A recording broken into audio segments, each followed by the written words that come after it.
Le jeu de Lila, c'est bien plus qu'un simple lancer de dés, c'est une exploration qui commence par une question. En fait, le jeu ne démarre pas avec le dé, mais bien avec la puissance d'une question. C'est ce qu'on appelle la question brûlante. Sa force vient de son intensité, de ce qu'elle représente sur le moment.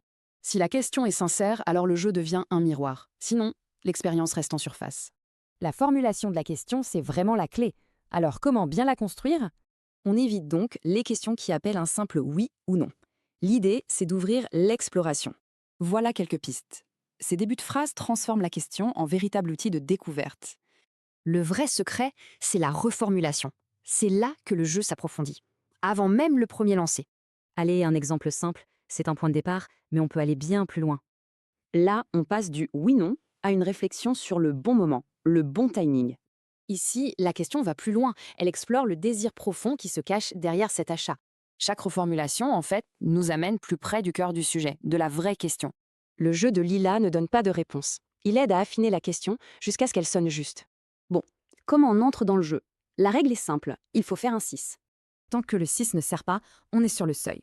Et ce moment, ce n'est pas de l'attente, C'est un temps précieux pour continuer à sentir, à polir sa question, à la laisser mûrir.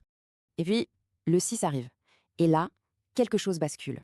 On quitte le monde ordinaire pour entrer dans un autre espace, un autre temps de jeu. Hasard, synchronicité, qu'importe le mot, le jeu commence vraiment à cet instant. En franchissant ce seuil, on entre dans un tout nouveau dialogue avec sa propre question. Dès lors, chaque mouvement est une réponse, chaque case un reflet, chaque étape un enseignement. alors pas la peine de se presser.